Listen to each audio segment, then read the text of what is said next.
Welcome to this part 1 of development and spread of extremism, where we will see extremism and terrorism.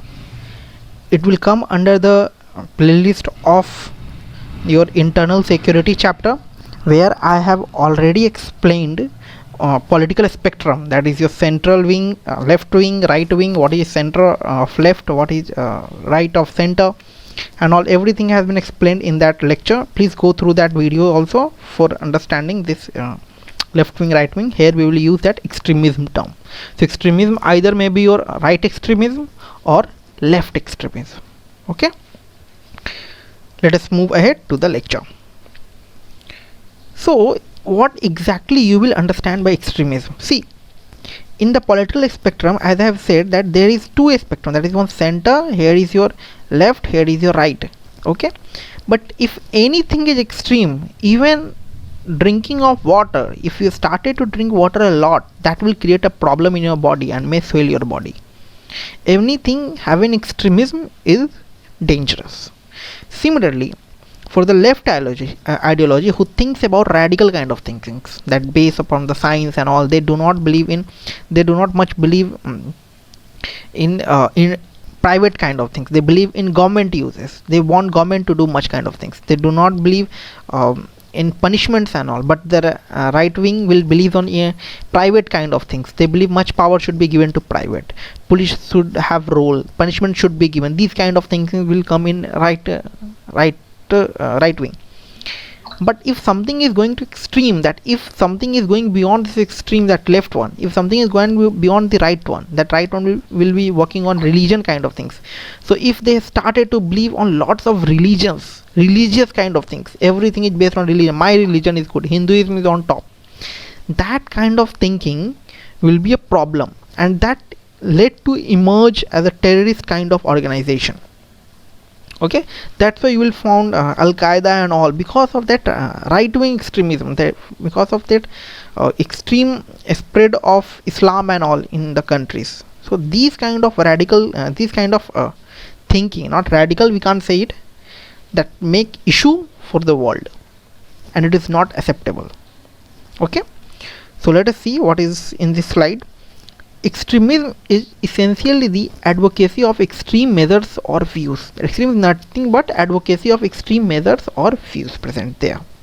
So extremism could be driven by political ideology or religious fundamental, okay, or perceived by injustice, genuine lack of development, or a combination of both of them. So here it is combining both the things, that left wing may also be an extremism, right wing can also be an extremism. Anything can be extremism. If anything is going extreme, then it is not accepted by the society, and it is not accepted in democracy. So such as you believe your religion is the supreme to all other religion. Under second step, person will start propagating his religion. Okay, then again he has started to make some more steps. So third step will be where extremist individual will start force enforcement to give effect of his religion in the society. And in the last step, a person may use violence, intimidation in the pursuit of mainly political arms. Okay, so because of political as a political agenda, they will start spreading their religion. So these kind of things, and for that they may use violence. So okay, for that, those things, it is an issue. Extremism become an issue and become a problem for the world. Remember one thing, no religion talks about violence. It is the person, it is extremism who used to do violence behind the word of religion. But remember, no religion talks about violence. And why they used to do violence? Because of their political agenda, nothing more. Okay, so extremism is only a belief or view that is seen as far-fetched by the public and deviates from the law of land. Extremism in its different forms could be seen propagating radical views and can even go to the extent of carrying out violent acts of terror. Okay, after that, even they move ahead with this thought, what will happen after violence? After violence, that they are entering into the terror kind of things, and they will ultimately terrorism will emerge. What are the why the terrorism came from Pakistan and that these Islamic kind of regions? Why? Because their leader give lots of mind related to religion kind of things, and for that achieving the religious goals, they teach them to take violence, but they never read to go to the Quran and all. No religions talk about your violence. Okay, you can spread religion, you can spread your religious activities, you can join more people into religious activity, but it should not be on the word of violence. Okay, that is the main motive of this one. So extremism in its different forms could be propagating radical views and can even go to the extent of carrying violent acts of terror, and terrorism become the last step of extremism to achieve the political or religious aim. Okay, this is the very important line, that terrorism, after that the last step is only terrorism. Okay, so what are the kind of extremism that has been faced by India? What are the extremism that India faced? So first extremism is left wing extremism, then second is northeast insurgency, we will talk in the second part. Then terrorism in the state of Punjab, Jammu and Kashmir, across India. Most of the terrorism are state sponsored terrorism, such as Pakistan. Okay, the Pakistan has sponsored those terrorism, and the terrorists who came to India, that is only because of the religious they have been trained with the religious words without giving them reading of Quran and all. They did not give the exact meaning of the Quran. They are trained on the basis of religious. Why they are trained? To fulfill their political agenda. Okay, and left wing extremism, two, it's like, see, left wing extremism and Naxalism both are together, they are used interchangeably sometimes. So I will make a separate video complete, like there is one video of Naxalism and Maoist and all, but Naxalism will be interchangeably can be used with left wing extremism, but I have separate video lecture will prepare for left wing extremism. Okay, so it has been witnessed in the central, eastern and southern part of India. Southern part of India and Andhra Pradesh and all, we will see all those groups. There exists a difference between northeast insurgency and terrorism from the academic point of view. So they definitely together present an act of extremism. So it is saying that we can't merge that, collide this northeast insurgency and terrorism. Like they are insurgency groups are, they are fighting for a separate independent states. When you see that northeast insurgency groups, NSCN and all, then you will find that they are fighting for a separate independent state. They want to protect their cultural rights and all. Tribal people, they involve tribal peoples and all. Okay, but we can't merge that terrorism and all. So see, the academic control of both these organizations are different. Okay, that northeast insurgency and terrorism are different, but these are emerged from what? They are emerged from extremism only. Okay, so how the development of extremism in India happened? So the concept of democracy in India is very unique. Very unique. What? It is completely unique, which its vast pluralism based on a population of myriad communities and tribes. See, India has a too much diverse state. Within a state you can sometimes found a multiple language also, but our state of formation on the basis of language only. So if you go to the north, even if you can find the diversity in food also. North Indian people will eat chapati, South Indian people will prefer to eat rice. In the northwest they will find bajra.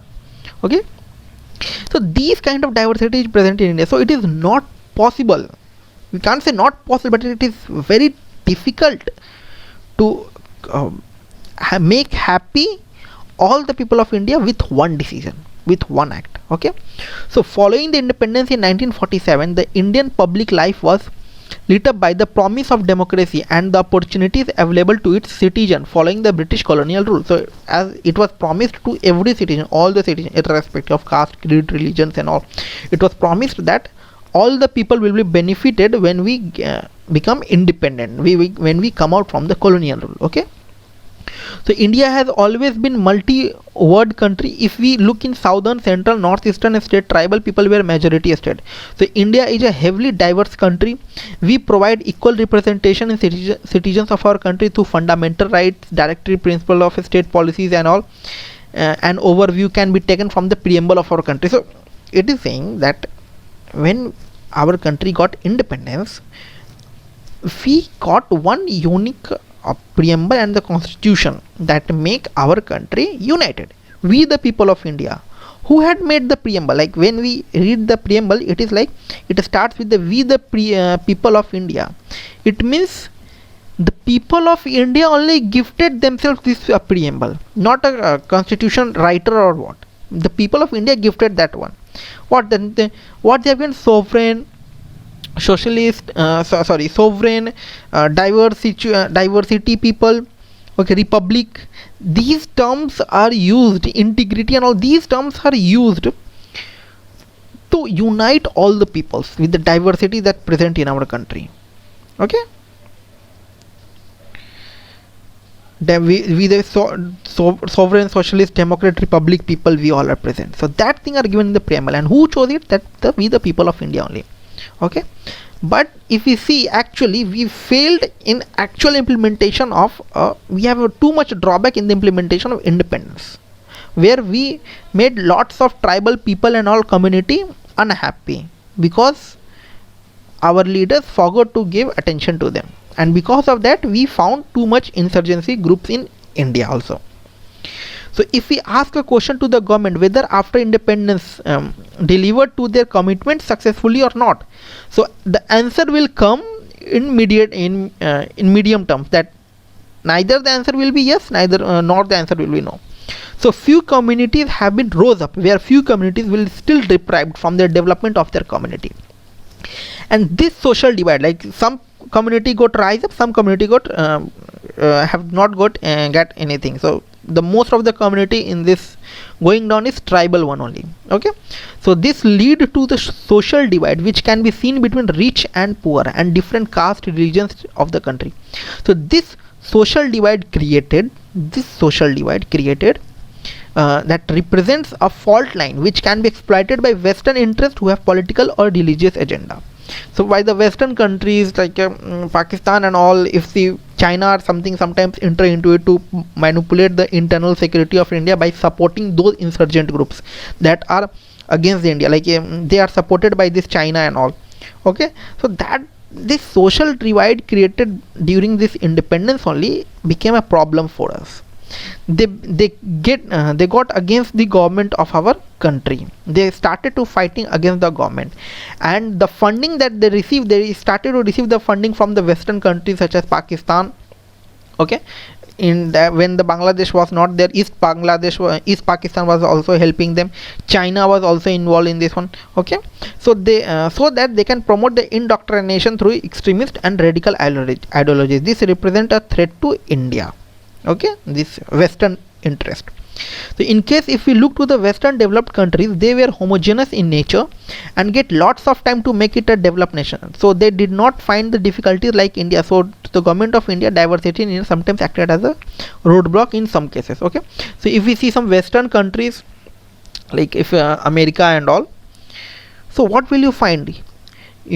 America, in Europe, that UK and all, if you find, so what you will find, many countries established in those regions democracy, and the democracy establishment in those regions are very good.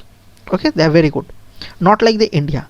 What is the difference? Why they were able to establish democratics in very peace and calm manner and in very good manner, like everything was working fine, no insurgent groups happening in those countries. What is the reason behind? The reason behind it is that the diversity and the size of the country is so much, no country can handle this kind of diversity.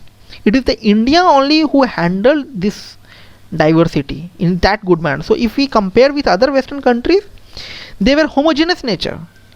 In our country it is heterogeneous, different varieties of peoples are present. So further, those countries like America, they got lots of time to make it a developed nation. For our, we are still in a developing one. So they did not find the difficulties like India one. India is complete diverse, heterogeneous kind of people are present, and still India was underdeveloped at that time. Then now we are into the developing one. So to the government of India, diversity of India sometimes acted as a roadblock in some cases. Okay. So what are the issues created by the implementation of the India's independence? What are the issues created during the implementation of independence in India? I've already talked about in the previous slide. Again, we will look much deep into it. So due to the independence, government failed to look upon all the diverse kind of people, like heterogeneous society was present. So that created social divide, rich people, poor people. Okay, some we can't say that we can't ignore the complete responsibility of government, like government, because we can't throw that issue completely on the diversity of India. Yes, some majority of the work, or some attention was not given by the government also. Some mistake of government was also present. Okay. So unlike the states of modern Europe, which took to the responsibility of the citizens in a gradually sequential manner, India had to adopt these responsibilities with immediate effect with 1947, and also had to deliver on them fast. See, for the Europe and all, it was like the effect was not to deliver at the fast pace, but for India it was at very fast. Similarly, within a few years also, within a night also, India got divided into Pakistan and India. Okay, so the paradox, the expectation for the state are high, while the capacities of the state, realistically speaking, are far below the expectation thrust upon its citizen. Okay, the issue main created was that by the independence, the expectation made by the people was very high, made very high. But the reality was completely different. How the expectation will be fulfilled? The state should have the money and all. Okay, without that nothing can be achieved. So this kind of issues was there. Expectation was very high. So few specific failure of the Indian state with further dividing of the society, the division of the society occurred. So constitutional issues on federalism. So many a time it has been compromised due to the dominance of the central government. Like the power is given to the central one. The main power is given to the central one, like making emergency and all during Indira Gandhi government. Okay, Indira Gandhi made a personal decision at that time. So this, sometimes our federalism, as we said, our constitution is federalism. We actually, in the world it's like federalism, but Indian constitution is neither federalism not unitary. It is something called quasi federalism. Okay, quasi federalism. What is quasi federalism? It is something that when there is threat on the India's security, or India's country's security, or country's discipline or responsibilities, or any threat, if there is any threat on the country, then our federal country will act as a unitary one. Automatically the power of the state will transfer to whom? Automatically the power of the state will transfer to center. That's why we say that our country is not a federal kind of country, it is something called quasi federal. Okay, so the same thing is talking about that dominance of the central government is present. State government interferes with the village level system. Again, see, within center and state, you will say dominance of central government. Within a state and village, dominance of the state will present. Then political representatives, if you see political representation, so some groups does not get opportunity to represent their community, such as women and particular caste and tribes. And economic development was also difference was present. That violation of principle of equitable and inclusive development. Inclusive development means like we were not failed to take all the sections of the people, as poor and rich people. We should have had a rule or implementation of the policies which could raise the poor from our country together along with the rich. Okay, still we were not able to fulfill that dream. So you can think that how poor the implementation of our independence was. Okay, and the reason was sometimes a failure of the government, and the maximum reason was the kind of diversity our country have. So limitations of trickle-down theory. Trickle-down theory is what? Trickle-down theory is which provides for tax benefit, enterprises and rich people with a belief that they will invest in the development of the country. So this investment made by the upper caste and rich will lead to the creation of development and generation of employment, and slowly over a period of time benefits of such industrial development are expected to trickle down and reach to the lower people of the society. So various experts found limitations in the trickle down, and in the most of the benefits does not reach to the lower people of the society because of the nexus between the political class and the upper class of the society, thus lead to the increase in the income divide. Have you understand? This is trickle down. If was that rich people will come and they will invest. Simple word. When they will invest, that will lead a development of the industries, and as soon as the investment will there, employment will be generated, and as the employment will be generated, what will happen? Job will be created, that job will be done, and the poor people will start working it. So at what will happen? Poor people will get money, they will come over the poverty line, and our economy will grow. Okay, but what happened when experts checked it? There were too much limitations on this trickling down of effect. Okay, that tax benefit enterprise and rich people will believe that, see, all these things were present. So what happened, that due to this trickle down effect, that too much limitations were present, and there was nexus between that, there was corruption occurred between the political agenda and the private people. The money was not going to the people, that to the whom, to the poor people, was not going to the people to which it should be go. It has been said that one time Rajiv Gandhi said, if 100 rupees is spended for going to the going to the poor people, actually this poor people receives ₹1. That is 1 paisa. It turned into the 1 rupee pen. So I am just converting it to the 100 rupees. So if you send 100 rupees, poor people will get ₹1. That is what the situation.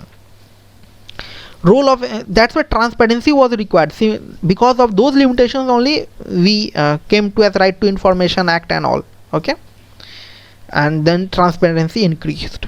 So role of a state in ensuring growth with distributive justice and equality.